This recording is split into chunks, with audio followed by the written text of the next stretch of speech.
일주일 동안 잘 지내셨습니까? 한 신학교 교수 중에 R.C. 스프롤이라는 교수가 있습니다. 신학교 교수가 신학생들에게 하루는 이런 질문을 했습니다. 여기에서 여러분 학생들 중에서 하나님을 믿으시는 분 손을 들어 보십시오. 하나님이 존재한다고 생각하시는 분 손을 들어 보십시오. 라고 이야기하니까 대다수의 학생들이 손을 다 들었습니다. 그 30명의 학생들에게 또 다른 질문을 한 가지 했습니다. 그러면 여기에 있는 사람들 중에, 학생들 중에, 신학생들 중에 사탄이 존재한다고 생각하는 사람들 손을 들어 보십시오. 라고 이야기를 했더니 한 두세 사람밖에 손을 들지 않은 겁니다. 그래서 신학교 교수가 물어봤습니다.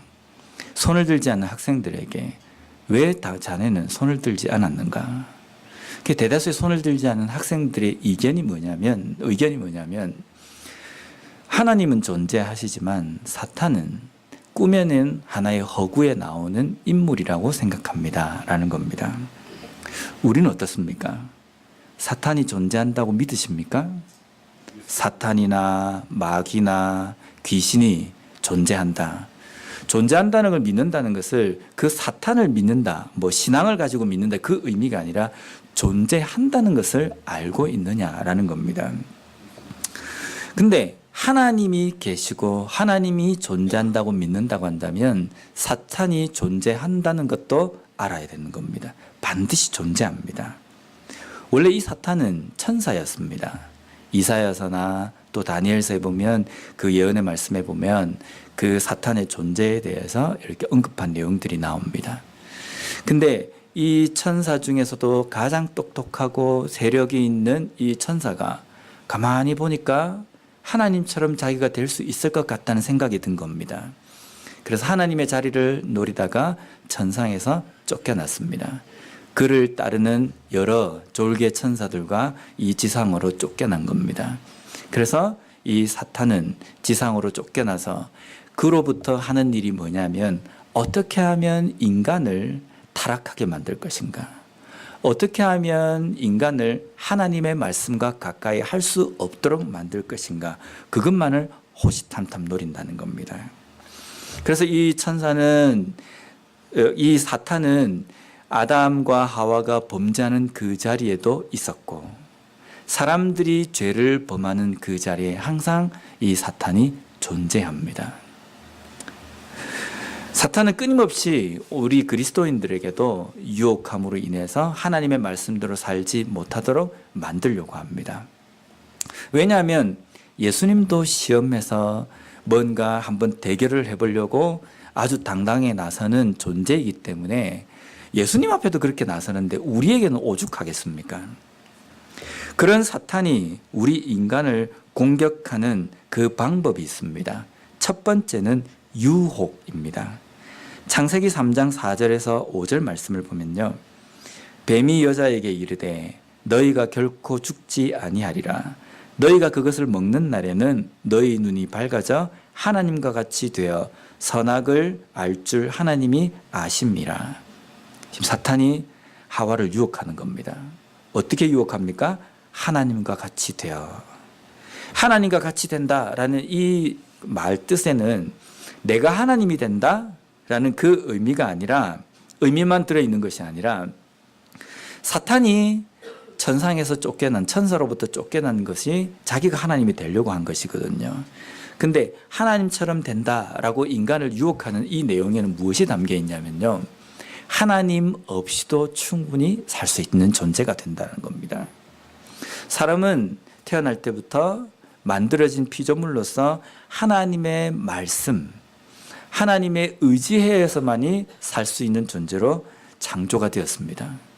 그런데 우리가 하나님처럼 된다라는 것은요, 하나님 말씀이 필요 없는 겁니다.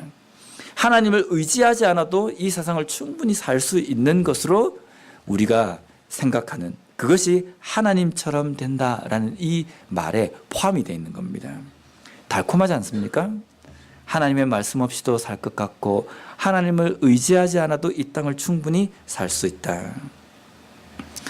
우리가 그리스도인으로 놓치지 말아야 될 것은 하나님의 말씀 가운데 사랑이라는 겁니다. 근데 이 사랑을 하나님께서 우리에게 말씀하실 때에는 원수까지도 사랑하라고 하셨습니다. 그래서 누군가가 나에게 어떤 잘못을 했을 때 내가 이 사람을 내가 용서하고 사랑해야 되겠다라고 할 때, 아, 하나님의 말씀에 원수까지 사랑하라고 하셨으니까 내가 사랑해야지. 하나님의 말씀에 의지하는 겁니다. 그런데 또 한편으로 우리의 마음속에 무슨 생각이 듭니까? 내가 한두 번은 용서를 하겠는데 이번마저 내가 이 인간을 용서하면 이 인간이 나를 완전히 물러볼 것 같다. 그래서 이번에는 내가 좀 본때를 좀 보여줘야 되겠다. 내가 좀 가르쳐야 되겠다. 라고 생각하면서 이 사람을 아주 다그치거나 용서하지 않는 마음이 한쪽 구석에 생긴다는 겁니다. 어떻습니까? 하나님의 말씀에는 그 사람을 많이 용서하면 버릇이 나빠지니까 어느 정도 용서하고 난 다음에는 가르쳐야 된다. 본때를 보여줘야 된다. 자꾸 용서하면 너를 무시한다. 이렇게 하나님께서 말씀하십니까? 예수님은 우리에게 70번씩 7번이라도 용서라고 이야기하십니다. 이거는요, 그냥 다 용서라는 겁니다. 무엇을 나에게 잘못했든지, 그 사람이 잘못을 깨닫든지 깨닫지 못하든지, 이 사람은 정말 제대로 회개했을까? 아니면 제대로 회개하지 않았을까? 이 생각하지 말고, 누군가가 잘못한 것이 보인다고 한다면 70번씩 7번이라도 원수까지라도 용서하고 사랑하라는 것이 하나님의 말씀이라는 겁니다. 그런데 우리의 마음 가운데에는 이 사람이 나를 무시할 것 같고 이 사람이 나를 아주 알로 볼 것 같다는 생각이 들지 않습니까? 하나님의 말씀에 의지해서 하나님의 말씀이 아니고는 내가 이 땅을 살 수 없는 그리스도인으로 살아가는데 우리의 마음 가운데 말씀에서 떠나도록 만드는, 말씀 비슷하게 만들어서 하나님 말씀이 이렇게 되어 있지만 이 말씀은 이렇게도 우리가 적용할 수 있다라고 교묘하게 우리에게 말하는 생각들을 넣어주는 것이 바로 사탄이라는 겁니다. 누가복음 6장 35절 말씀해 보면요, 오직 너희는 원수를 사랑하고 선대하며 아무것도 바라지 말고 꾸어주라. 그리하면 너희 상이 클 것이요 또 지극히 높으신 이의 아들이 되리니 그는 은혜를 모르는 자와 악한 자에게도 인자하시니라. 우리 하나님입니다. 우리 하나님은 은혜를 모르는 자, 악한 자에게도 인자하십니다.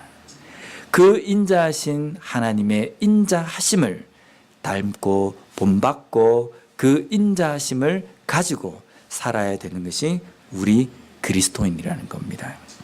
그런 말씀이 있음에도 불구하고 우리의 마음 가운데에는 하나님의 말씀 아닌 것이 뭔가 덧붙여서 생각되어지고 이렇게 살아도 된다라고 마음속에 품도록 만드는 것이 사탄의 유혹이라는 겁니다. 하나님 없이도, 하나님의 말씀 없이도, 하나님을 의지하지 않고서도 이 땅을 내가 착하게 살 수 있다. 이 땅의 삶을 내가 잘 살 수 있다. 이렇게 만드는 것이 사탄의 유혹이라는 겁니다. 두 번째 사탄의 계략은 핍박입니다. 오늘 본문 7절 말씀을 한번 보겠습니다. 너희 염려를 다 주께 맡기라. 이는 그가 너희를 돌보심이라.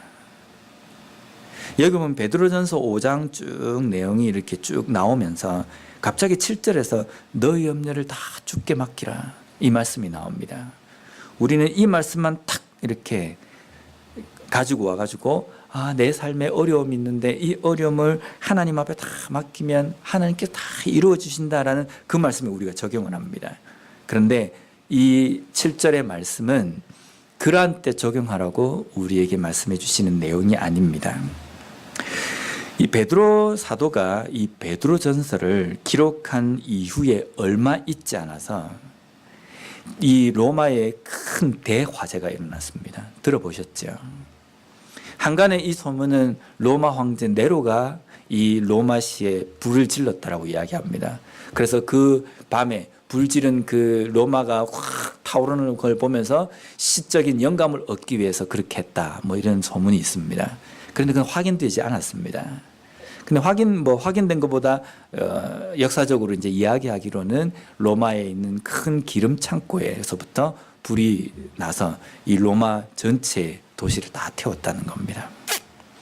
그래서 로마 정부는요, 이 로마시를 재건하기 위해서, 화재를 진압하고 재건하기 위해서 무지하게 힘을 씁니다. 노력을 합니다. 그런데 이 로마시에 살고 있는 로마 시민들의 마음을 좀처럼 다 잡을 수가 없는 겁니다. 그래서 이 화재의 책임을 로마 황제와 정부에게 막 돌리는 겁니다. 민심이 아주 어수선해진 겁니다. 그럴 때 로마 황제가 생각을 해놓은 것이 도무지 어떻게 해도 이 사람들의 마음을 다시금 되돌릴 수 없으니까 어떻게 하면 좋을까라고 궁리한 것이 무엇이냐면 이 로마시의 화재를 그리스도인들이 저질렀다. 그리스도인들이 방화를 해서 이 로마에 불이 났다라고 이렇게 소문을 퍼뜨린 겁니다. 이 일 때문에 그리스도인들이 이후로 온갖 고난과 핍박과 무시무시한 그러한 살육을 당하게 되는 겁니다. 이 일을 베드로가 이 그리스도인들에게 지금 전하는 겁니다.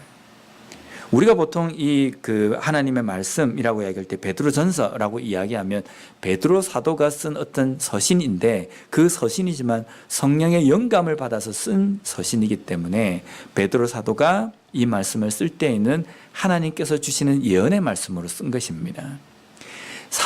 베드로 사도가 지금 너희 염려라고 이야기할 때 이 염려는 바로 곧 있을 그리스도인들이 받을 핍박과 박해 가운데 어렵고 힘든 그 시기를 하나님께 맡기라라는 겁니다. 제가 몇 주 전에 설교를 준비를 하면서 하나님 성경 구절을 이렇게 막 참고하면서 이렇게 찾는데 한 절이 제 마음에 너무 이렇게 좀 불편하게 다가오는 겁니다. 불편하다고 해서 이 말씀을 부인한다는 그 의미가 아니라 이 말씀을 읽는데 마음이 좀 아픈 겁니다. 그 말씀이 뭐냐면 로마서 8장 17절 말씀입니다. 자녀이면 또한 상속자 곧 하나님의 상속자요 그리스도와 함께한 상속자니 우리가 그와 함께 영광을 받기 위하여 고난도 함께 받아야 할 것이니라. 여기 보면 좋은 말이 다 있습니다. 자녀, 상속자, 하나님 나라의 상속자 쭉 나오잖아요. 그리고 그와 함께 영광을 받는다. 좋은 말씀입니다. 근데 이 말씀이 제 마음 가운데 불편한 것이 아니라 그 다음에 나오는 겁니다. 고난도 함께 받아야 한다.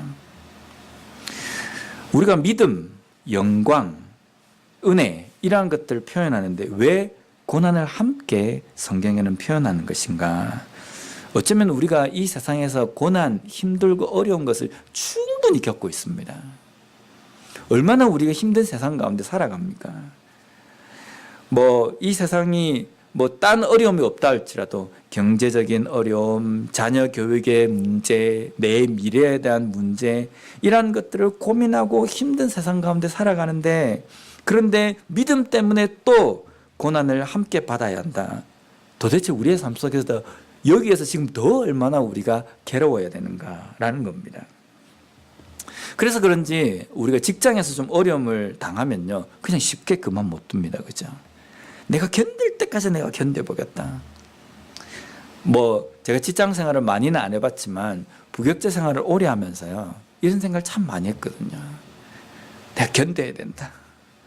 더럽고 안 입고 와도 내가 견뎌야 된다. 이 생각을 가지고 막 이를 물면서 참은 적이 많습니다. 못 그만둡니다. 자녀 문제가 심하다고 해서 이걸 내가 어떻게 좀 포기를 내겠다. 쉽게 포기 못합니다. 내 미래에 대한 문제도 포기 못합니다. 그런데 신앙의 문제는 어떻습니까? 내가 신앙을 가지고 믿음 생활을 하는데 그 믿음 때문에 내가 어려움을 당한다라고 할 때 내가 끝까지 견뎌야 된다. 이를 악물고 내가 견뎌야 된다. 이런 생각을 잘 하지 못해요. 믿음에 대한 어려운 문제가 닥치면요 이거는 쉽게 포기할 수 있습니다. 왜 그런지 아십니까? 신앙 때문에 당하는 고난은요 신앙을 포기하면 쉽게 풀리기 때문입니다. 내가 믿음 때문에 어렵고 고난과 역경이 있을 때 믿음만 포기하면요 오히려 더 잘 살 수 있습니다. 더 편하게 살 수 있고 내 마음대로 살 수 있기 때문에 고민할 필요가 없는 겁니다. 그래서 우리의 인생의 문제에서 내 직업의 문제, 경제의 문제, 자녀의 문제, 미래의 문제가 생길 때는 그것을 포기하지 못하지만 믿음의 문제만큼은 우리가 다르다는 겁니다. 예수 믿으면 형통하고 복을 받아야 하는데 고난, 고생, 핍박이 온다고 한다면 우리는 그것을 견디지 못하는 겁니다. 그래서 쉽게 믿음을 포기한다는 겁니다. 어떻습니까? 신앙 때문에 고난과 핍박을 받아본 적이 있으십니까? 그럴 때 쉽게 해결할 수 있는 방법이 뭡니까?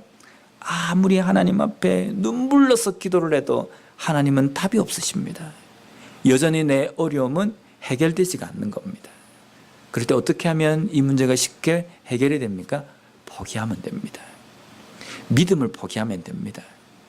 신앙을 포기하면 모든 것이 다 해결이 됩니다. 당시 베드로 사도가 이 서신을 적을 때 그리스도인들이 앞으로 당할 핍박이 무엇인지 아십니까? 히브리서 11장 35절에서 38절 말씀해 보면요, 여자들은 자기의 죽은 자들을 부활로 받아들이기도 하며 또 어떤 이들은 더 좋은 부활을 얻고자 하여 심한 고문을 받되 구차히 풀려나기를 원하지 아니하였으며 또 어떤 이들은 조롱과 채찍질 뿐 아니라 결박과 옥에 갇히는 시련도 받았으며 돌로 치는 것과 톱으로 켜는 것과 시험과 칼로 죽임을 당하고 양과 염소의 가죽을 입고 유리하여 궁핍과 환난과 학대를 받았으니 이런 사람은 세상이 감당하지 못하느니라. 그들이 광야와 산과 동굴과 토굴에 유리하였느니라. 감당하시겠습니까? 만약에 우리가 이 시대에 태어났다고 한다면 세상 사람들로부터 받는 핍박은요, 우리의 상상을 초월합니다. 히브리서에 기록되어 있는 톱으로 켜고 찢어 죽고 하는 그것보다 더 또 어려웠던 게 뭐냐면 사자굴에 들어가서 사자의 밥이 되기도 하고 화양대에 올라서 불에 태워 죽이는 그러한 핍박과 고난도 당했습니다. 이것을 견뎌낼 수 있습니까? 이거는 믿음 때문에 우리에게 오는 핍박과 어려움입니다. 우리는 못 견딥니다. 못 이깁니다. 그래서 이것을 해결할 수 있는 것은 포기입니다. 포기가 해결할 수 있는 방법이고 포기해야만 합니다. 근데 포기해야만 한다고 해서 포기로 끝나는 것이 아니라 포기하고 그 다음에 오늘 사도 베드로가 이야기하는 것 말씀처럼 너희 염려를 다 주께 맡기라는 겁니다. 어렵고 힘든 그러한 상황 가운데 모든 핍박과 어려움이 나에게 밀려올 때에 내가 그것을 어떻게 해결해 보려고 할 때는요, 두려움밖에 없습니다. 걱정과 근심과 내가 이것을 어떻게 이겨나갈 수 있을 것인가 자신도 없고 너무 힘이 듭니다. 그런데 포기해야 합니다. 포기하고 하나님께 그거 다 맡기면요, 하나님께서 그 문제를 이끌어 가십니다. 그런데 하나님께서 그것을 이끌어 가신다고 해서 그 모든 핍박과 환난들이 비껴가는 것이 아니라 그 톱으로 켜는 어려움과 사자굴에 들어가서 다 죽어야 되는 그 핍박 가운데서도 담대해질 수 있다는 겁니다. 하나님께서 그것을 이겨낼 수 있는 힘을 주신다는 겁니다. 오늘날에 우리에게는 사탄이 이렇게까지 시험하지 않습니다.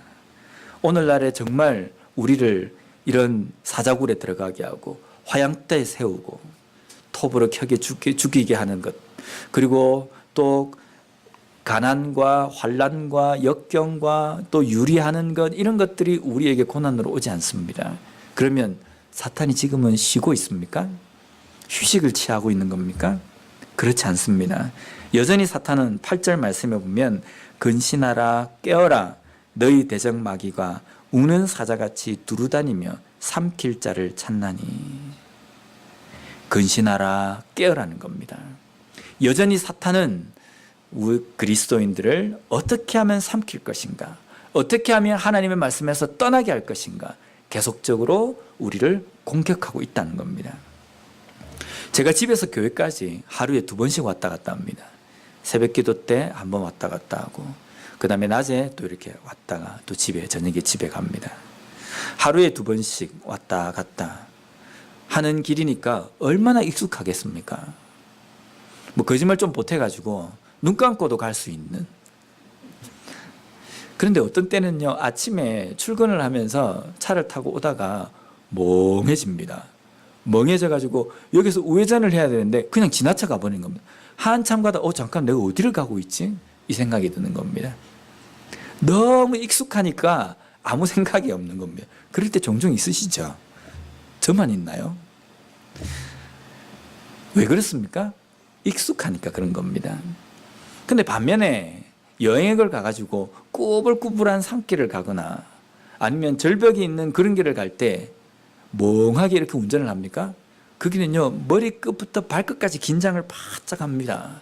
바짝을 해서 신경을 써서 운전을 합니다. 그러니까 그 길은요, 내비게이션도 보고 이정표도 보고 막 이러기 때문에 잘못 갈 수가 없습니다. 왜 그렇습니까? 익숙하지 않은 길이기 때문에 긴장을 한다는 겁니다. 오늘 베드로 사도가 그리스도인들에게 근신하라 깨어라라고 경고하는 것도 마찬가지입니다. 익숙하다고 생각하고 정신줄을 놓지 말라는 겁니다. 멍하니 있지 말라는 겁니다. 바짝 긴장해서 앞으로 무슨 일이 있을 것인지 예상도 하고 이것을 내가 견뎌나갈 수 있을 것인지 항상 경계하라라는 그 이야기입니다. 왜냐하면 사탄은 지금도 삼킨 자를 두루 찾아다니는 우는 사자와 같이 그렇게 우리를 공격하려고 하기 때문이라는 겁니다. 그래서 사탄의 또 다른 계략은 무엇이냐면요, 게으름입니다.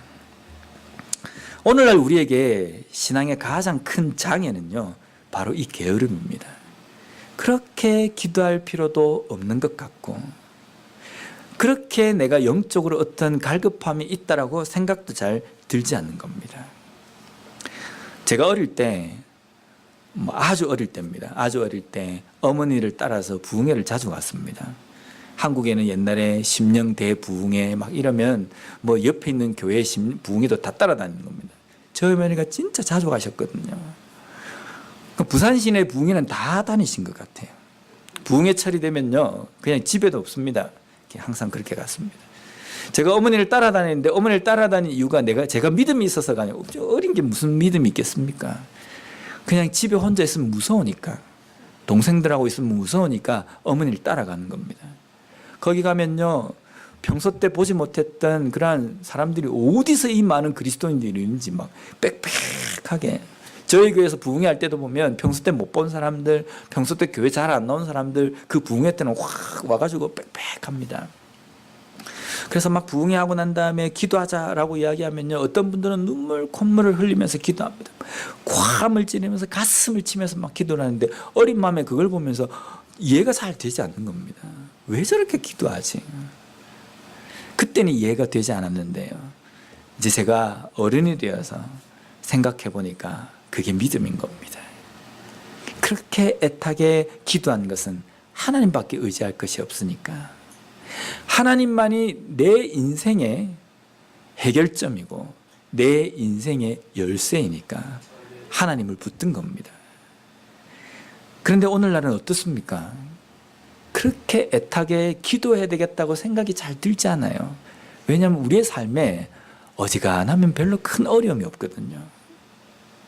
근데 우리의 삶에서는요, 항상 어려움은 도사리고 있는 겁니다. 그 문제를 쉽게 지금까지 내가 해결해 왔었어도 하나님이 함께 하시지 않으면 그 문제 해결할 수 없다는 겁니다. 그래서 어떻게 보면 이런 믿음의 선배들의 신앙이 귀하다고 생각이 들지 않습니까? 제가 대학을 다니면서 아르바이트를 해가지고 제일 먼저 한 게 뭐냐면 어머니의 성경책을 사드렸습니다. 왜냐하면 어머니가 들고 다니시는 성경책이 이제 아신지는 모르겠습니다. 어머니가 처녀 때부터 쓰신 거예요. 겉에 표지는 아주 두꺼운 하드 카버로 딱 돼 있고요. 이게 천으로 이렇게 돼 있는 겁니다. 그리고 안에는 겉에 테두리는 빨간색으로 칠해졌습니다. 나중에 알고 보니까 이 빨간색은 예수 그리스도의 피를 상징한다고 성경책에 빨간 테두리가 되어 있고, 열어보면요, 이제 저희들이 어릴 때 어머니 성경책 갖고 막 장난치기도 하고 또 어머니가 그 성경을 매일 보셨기 때문에 성경이 너덜너덜한 겁니다. 그리고 어떤 때는 저희들이 찢어가지고 그걸 테이프로 발라놓은 것도 있고 그걸 제가 대학생이 될 때까지 계속 그걸 쓰신 겁니다. 어머니 성경책을 볼 때마다 왜 저런 성경책을 들고 다니실까? 그 바꾸라고 이야기를 해도 안 바꾸시는 겁니다. 그래서 제가 대학에 아르바이트를 해가지고 어머니께 성경책을 사드렸습니다. 겉표지는 가죽으로 되어 있고 빨간색이 아니라 금박으로 둘려져 있는 또 글자도 좀 큰 이렇게 멋있는 성경책을 하나 사드렸어요. 그래서 어머니 이 성경책을 버리고 이제 새 성경책을 들고 다니라고. 근데 어머니가 그 새 성경책은요 집에다 그대로 모셔놓고 계속 그 어머니가 들고 다니시는 그 성경책을 들고 다니시는 겁니다. 그리고 그 성경책을 밤낮으로 집에 오시면 그 성경책을 항상 보시고 그렇게 하셨습니다. 왜냐하면 손때가 묻었기 때문입니다. 손때가 묻었고 매일 보던 성경책이니까 어디에 어떤 말씀이 있다라고 하면 아마 아실 것 같아요. 그죠? 오늘날의 우리의 성경책은요 너무 잘 보관되어 있습니다. 마치 귀한 문화재들 보관하듯이 손때 하나 묻지 않고 지문이 묻으랴 아니면 어디에 다치랴 깨끗하게 잘 보관이 되어 있습니다. 보관이 되어 있다는 것은 소중하게 생각한다는 것보다는 볼 필요성을 잘 못 느끼는 겁니다. 집에 잘 모셔놓고 있다가 주일이 되면 들고 나오는 겁니다. 주일에 대해서 들고 나오면 그나마 다행입니다. 다 이렇게 PPT에 뜨니까 그냥 이렇게 가만히 있어도 되니까 성경책은 우리의 삶에서 점점점 멀어져 가고 있습니다. 그렇게 애타게 하나님의 말씀을 읽어야 될 필요성도 잘 못 느낀다는 겁니다. 그런데 아십니까? 우리 신앙의 설명서는 이 성경책입니다. 하나님께서 이 성경책을 우리에게 왜 주셨냐면요. 그리스도인으로서 어떻게 작동을 해야 잘 갈 수 있고 그리스도인이 어떻게 살아야 하는지에 대해서도 이 성경책에 나와 있기 때문에 성경을 모르면요. 성경을 읽지 않으면요. 절대로 그리스도인으로 제대로 살아갈 수 없다는 겁니다. 근데 성경책 66권 전체를 우리가 달달달 외운다고 한다면 안 봐도 괜찮습니다. 그런데 우리는 매 삶, 어떤 문제, 내 인생에서 어떤 일을 닥칠 때마다 이 설명서를 들춰봐야 됩니다. 왜냐하면 아직까지 정확하게 숙지가 안 돼 있기 때문입니다. 설명서를 부지런히 봐야지만이 내가 그리스도인으로서 어떻게 잘 작동되고 갈 수 있는지를 알 수 있다는 겁니다. 그런데 이 말씀을 우리가 그렇게 들춰볼 필요성을 못 느낀다는 것은 무슨 문제 때문입니까?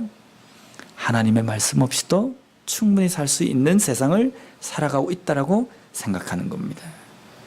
하나님의 도우심이 없이도 내가 이 삶을 내가 잘 살 수 있다는 생각을 어느 순간 우리의 마음 가운데 가지고 있기 때문입니다. 이것은 치명적입니다. 우리의 눈에는 이미 눈물이 말라버렸고요. 과거에 무릎을 꿇고 마룻바닥에 무릎을 꿇고 기도하는 바람에 무릎이 다 닳아서 무릎에 병이 생길 정도로 기도했던 그 무릎은 너무나도 잘 가꾸어져 있습니다. 건강하게 무릎이 보존이 되어 있습니다. 우리의 성경책도 깨끗하게 잘 준비가 되어 있다는 겁니다. 왜 그렇습니까? 우리의 게으름 때문입니다. 우리의 게으름은 무엇으로 인하여서 생기게 되었습니까? 사탄이 그것을 우리의 공격 포인트로 삼았기 때문입니다. 그리스도인들을 좋게 잘 살게 가만히만 두면 알아서 신앙적으로 떨어지기 때문에 이 시대의 사탄이 공격 무기로 삼은 것이 바로 게으름이라는 겁니다. 사탄은 우는 사자와 같이 이 시대에도 우리를 삼키려고 무시무시하게 우리를 노려보고 있습니다. 우리는 영적 심각성, 게으름을 깨닫고 이 시대의 영적 전쟁을 제대로 싸우기 위하여서 우리는 긴장해야 합니다. 그러한 영적 전쟁을 제대로 싸울 수 있는 우리와 우리 교회가 되었으면 좋겠습니다. 항상 우리의 두 눈에는 하나님께 애타게 기도함으로 말미암아 눈물이 마르지 않고 우리의 무릎은 하나님 앞에 꿇음으로 말미암아 달아 없어질 정도가 되고, 하나님께서 우리에게 주신 이 성경은 보고 또 보고, 그래서 속된 표현으로서 성경이 걸레가 될 정도로 너덜너덜해질 정도로 하나님의 말씀을 보고 또 봄으로 인하여서 이 땅에서 내가 어떻게 사는 것이 진정한 그리스도인으로 사는 것인지 항상 우리가 명심하고 영적으로 긴장함으로 인하여서 이 시대의 영적 전쟁을, 사탄을 상대하여서 싸우는 영적 전쟁을 온전히 승리하며 살아갈 수 있는 우리와 우리 교회가 되었으면 좋겠습니다. 기도하겠습니다.